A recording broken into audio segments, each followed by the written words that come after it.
Before actually starting the show, I really want to I feel obligated to talk about this, the very serious matter. I apologize for anyone that tunes in that wants to escape the news and everything, but I feel like it's definitely needs to be said after this past week. And again, I don't want to be, I'm not going to be political or anything, but I need to give my 2 cents for this subject about the Nashville shooting at that school. First of all, it's just heartbreaking. There's a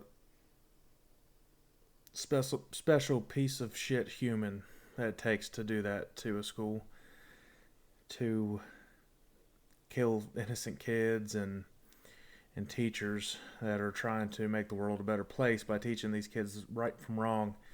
And then you have this horrible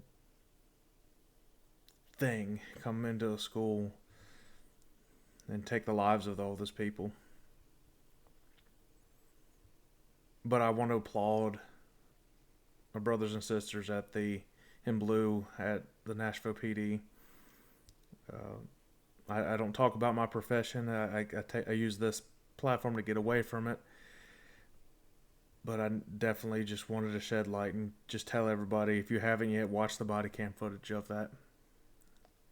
It shows how badass those officers were and how well trained they were for that situation. All departments train for this, but never expect this to actually happen. And then it does. And the Nashville officers were as cool, calm, and collected as you can be for this type of situation. So check that out. That's how real police work is done. And that's goes to show there are good guys out there. You always see the negatives in this profession. I'm here to tell you there are definitely good guys here. So thoughts and prayers to the victims of this horrendous shooting, but hats off to those officers getting there as quickly as they possibly could to take out that piece of shit before things got even worse there. Again, I'm sorry for bringing news to a show that is just get away from everything, but I feel like with the profession that I'm in, I just wanted to share my view from that. But let's get on with the show.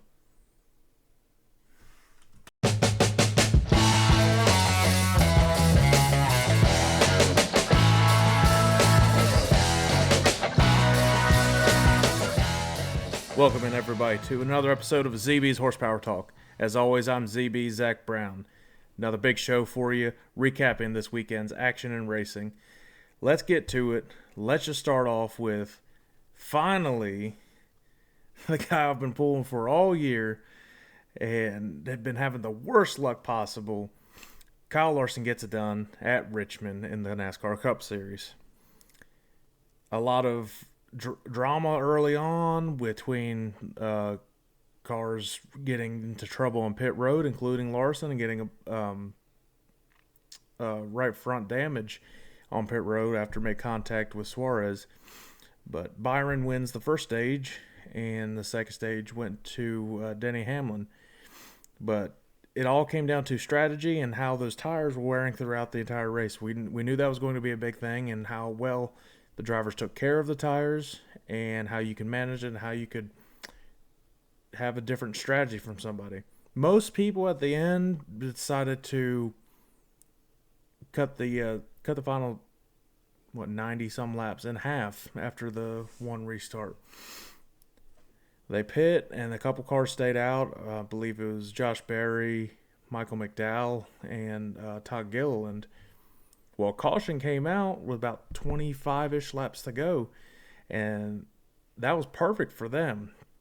They were the only ones that stayed out. They were passed, but everybody came down pit road at the same time. This is where Larson's crew showed up. This is how they won that championship a couple years ago in Phoenix. They had the best stop, the best execution. They got off pit road first. But another impressive thing was Josh Berry, filling in for Chase Elliott, got off pit road second. He was running 19th, 20th all day long, and he had some issues early on spinning, and he ends up restarting second with under 20 laps to go. Well, once Larson had the front row there, and Truex had a fast car, but he ran out of tires. He had 6 lap used tires left. That was it. And pretty much everybody else had sticker tires. What dramatic we thought was going to be the last restart ended up being second to last, and Byron gets dumped by Christopher Bell. It was one of those where Christopher Bell was trying to block Chastain and then shot right up and just misjudged it completely. I mean, it was a chaotic late race incident. That's just how it all works with that. Byron had a very fast car, and again, he's showing a very solid start to the season. So never count him out, it seems like, with this. But Larson getting that clean air and just having the most experience over Josh Berry, he sailed it home, got the win, finally ended his bad luck streak.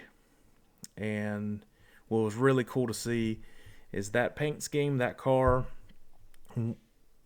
won on what would have been Rick Hendrick's late son's birthday. So that was really cool to see that. So awesome for Kyle Larson, awesome for Hendrick Motorsports. These Chevys are just showing up this year. They're fast, and they're just they're rolling, and I think you're just gonna see it continue to happen. And I think now there's a dirt race coming up, and a dirt racer is starting to get hot. Might be an interesting little stretch for Larson. Let's dive into the Xfinity Series. They also race at Richmond. They race on Saturday. Let me talk to you about my friends over at W Energy. You ever want to take a shot of some sort of caffeine beverage throughout the day to get through the day, but you don't want to end up feeling tired and feel the jitters after it? Well, go check out W Energy. They got a wide variety of products to get you through the day with no crash, no jitters, and everything is all natural extraction from coffee plants. Go to www.ggdubby.gg. Use the promo code ZBHP to get your 10% off of any order. Again, w.ggdubby.gg. Promo code ZBHP. Get 10% off your order. First career win for Chandler Smith. So awesome job by him. He's been awesome in the Truck Series. He moved up to Xfinity, and he's showing that he belongs. He's had a bunch of strong runs this year, and he finally got it done for his first career win. And actually, first career win, we're going to transition easily right over to the Truck Series, where Carson Hocevar, with a dramatic last lap wreck that he was partially a part of. He hit one of the other trucks in front of him. But he was able to get through it without wrecking, and he gets his first career win. He was a little down on himself and blamed himself for that last wreck, but I mean, you got to realize that's racing. That's how it is. Take him where you can get him. He put himself in position for that. And another driver who's the most popular driver in the Truck Series, Haley Deegan, avoided a bunch of crashes throughout the race. She ended up 6th. So there's a bunch of negativity and talk about her being overrated, and the only reason she's got a truck ride is, well, her dad is in racing, and she's an attractive female. I mean, be it as it may, she's out there still trying to prove herself, so you've got to give her time. I think she's only 20. There's plenty of drivers that she's way better than, so you got to cut her some slack. But she's got a great personality. She's definitely the future of NASCAR, especially for females. So you don't want to bash. You can't really bash her.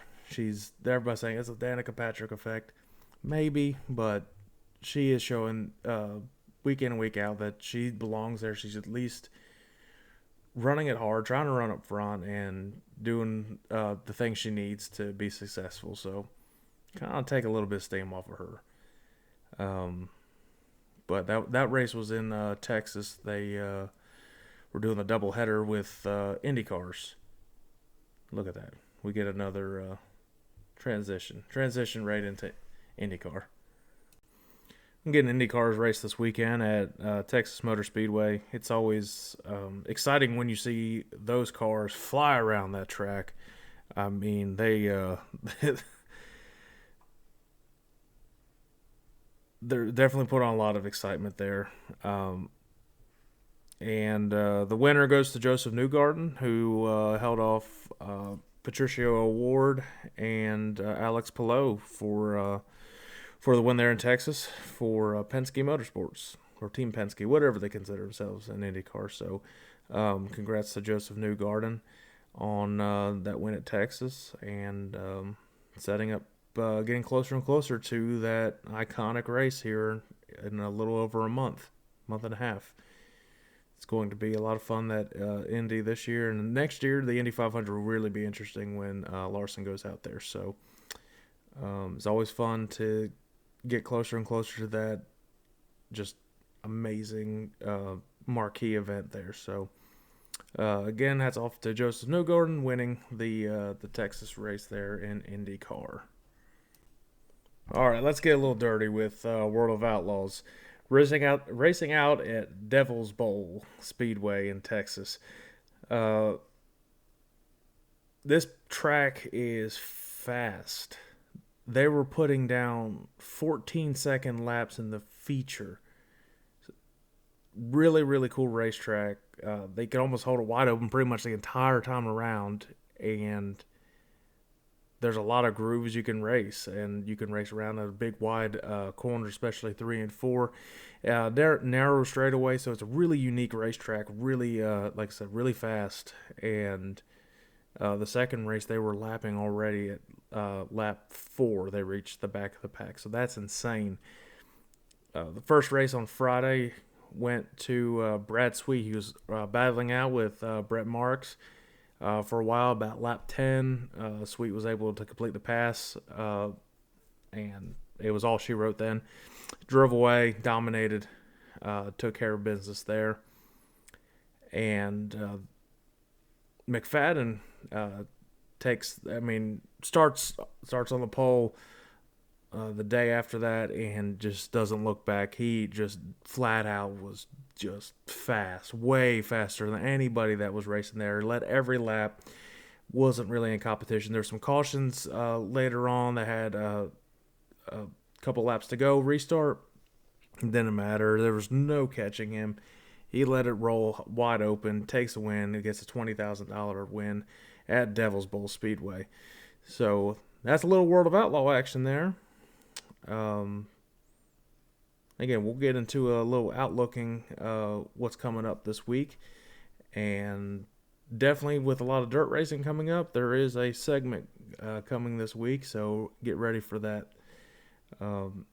Let's dive into some drag racing. NHRA made their stop to the Winter Nationals in Pomona, California. Again, I'm going to go over like I did before with the 3 major series winners. Again, Pomona, part of their West Coast swing, 2 out of the 3 races. They'll be racing at Las Vegas coming up. And then it'll be into Charlotte. Top Fuel was won by Justin Ashley. And a really good drag race right there, side by side to the finish, and what you want to see. It's always fun to see a strong race when it comes to the finals. It sucks when there's somebody spins the tires or it blows up or something happens. It doesn't really add any excitement to it or any thrill. So, again, Justin Ashley over Austin Prock in the Top Fuel race. In the funny cars, the Tony Stewart machine of Matt Hagan takes down Ron Capps in the finals. pretty solid, easy win for him. Went down. Didn't look at too many issues. Matt Hagan's been awesome, and Tony Stewart's drag shop's looking pretty dang good this year. So again, Matt Hagan over Ron Capps. The big news of the week was John Force having that really nasty wreck in qualifying that Saturday night. So he was able to still come back and run even at his age. So it's good to see John be all right and still be able to race. So that was good to see at least. And finishing off in the pro stocks, Dallas Glenn beats Matt Hartford in that race. A very tight race, like pro stocks usually is. They always have really good races side by side. It's a little harder to spin the tires and mess up with those. So always fun to watch those go at it. And again, Dallas Glenn hangs on and takes down Matt Hartford. And if I'm not mistaken, I think the lane of choice was the right lane. And it looks like all three major top classes won using that right lane of choice. So that'll do it for drag racing. Let's start getting a little insight, little opinions I like to have, a little banter real quick. Of NASCAR, going back to Richmond, I think these races were really good, especially the Cup race. Going into Richmond, it's been very boring in the past. Somebody gets a lead and there's really no passing at all. Well, luckily NASCAR was able to adjust this year. They started off with Phoenix with the reduced downforce package, and they did the same thing at Richmond. They're going to do the same thing at Martinsville. There's a lot of passing and a lot of tight action throughout the race. The restarts were really exciting. You're able to beat and bang on these cars enough to have that excitement, and the drivers can hang on to it, and just adds a lot of thrill for the fans, and the drivers enjoy it too. You can tell. You actually have to drive these cars on this track, but also Richmond still has that strategy that has to pay out for you to have a chance to win, and that's what we saw today. So a lot of passing and just a lot of excitement at Richmond. Is one of the better races of the year. I really, really enjoyed it. Also helps that Larson won. I'm not really supposed to show favoritism in shows like this, but I mean, come on, everybody knows that I'm a fan of his. So, but that was a lot of fun to watch today. I think what Richmond needs to do, and I miss it, is go back to a night race for the Cup race and the Xfinity race. But if you want to try to increase your fans, especially at the Xfinity races where nobody really goes to these, the stands are completely empty. I'm pretty sure there's more fans at the Whelen Modified race at Richmond. Do a double header with the Cup Series in one day. Have Xfinity race in the afternoon, and the Cup Series can race that night. Why not try that? And you can sell tickets for both. It's a 2-for-1 deal. And if somebody doesn't want to go, they don't have to, but you give them the option, and then more people will see these young drivers in the Xfinity making names for themselves, and it helps them, it helps NASCAR, and everything. It helps the Speedway. And then you wouldn't have to extend the weekend at the Speedway until Sunday, especially if it rains. People aren't going to show up on Monday races. You have the capabilities of running a Richmond night race, and you used to always do, and you used to put in tons of great shows. Just do it. And add that extra element of excitement for NASCAR that it's missing. Just my 2 cents there. But we'll do a little bit more outlook for NASCAR coming up, trucks and NASCAR Cup Series, going to Bristol on the dirt. But we have a special announcement right here. There will be a new segment for the show releasing on Wednesdays. Crew Chief Corner with my dad, Jeff Brown. My dad's got since the 80s, he's been working on cars. He was working on Doug Wolfgang's car when he was going through that amazing run in sprint cars a long time ago in dirt racing.